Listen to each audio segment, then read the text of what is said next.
আমাদের নেতা থাকেন অনেক দূরে, ওনার কাজকর্মগুলো করান আমাদেরকে দিয়ে।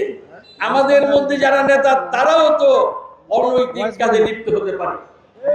অর্থ সম্পদ কোনো না কোনো উৎকোচ পেয়ে তার নির্দেশনার বাইরে কাজ করতে পারি।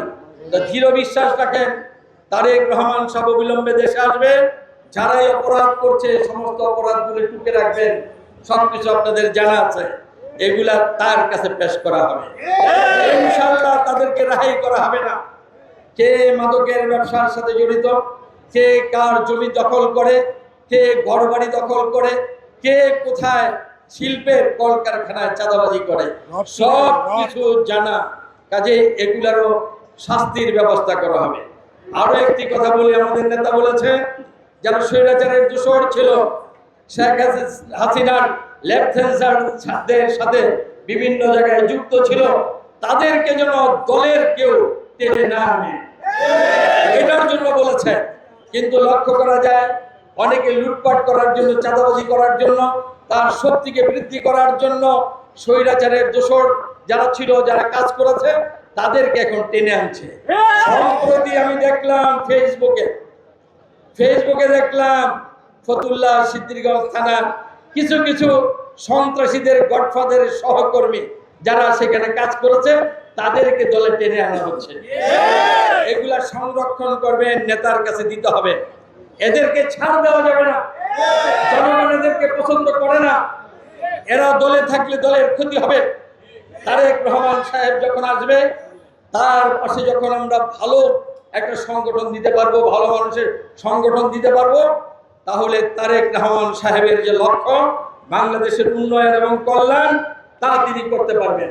আর যদি খারাপ মানুষ এসে তার পিছনে তার সাথে সঙ্গী হয়, কোনোদিন একা তিনি ভালো কিছু করতে পারবেন না। তাই আমরা যারা তাকে ভালোবাসি, তারেক রহমান সাহেবকে ভালোবাসি, বিএনপিকে ভালোবাসি, আসেন আমরা এই খারাপ মানুষগুলাকে ত্যাগ করি। খারাপ মানুষের নেতৃত্ব আমাদের দল থেকে চিরতরে মুছে দেয়।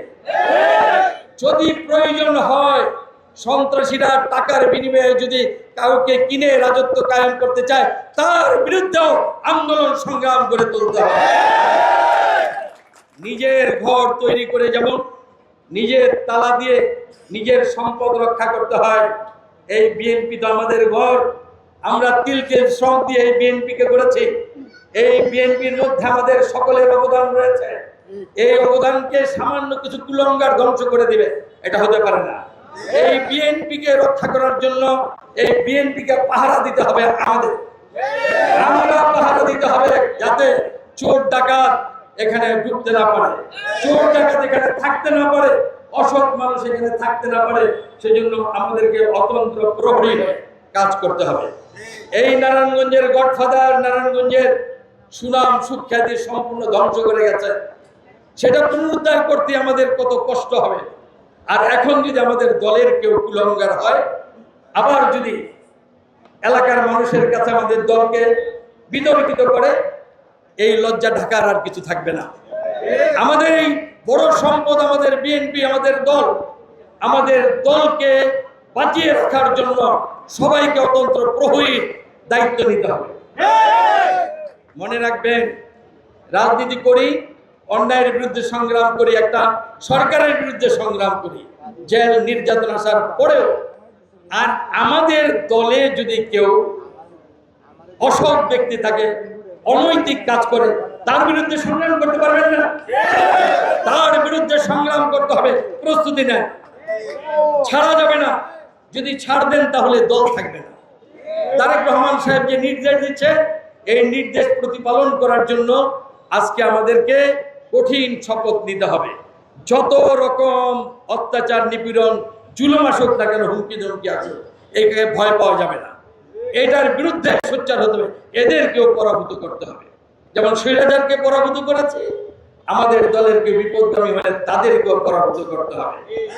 দলকে ক্লিন করতে হবে। তারেক রহমান সাহেব দেশে আসলে সুন্দর একটা সংগঠন, ভালো মানুষের সংগঠন তাকে উপহার দিতে হবে।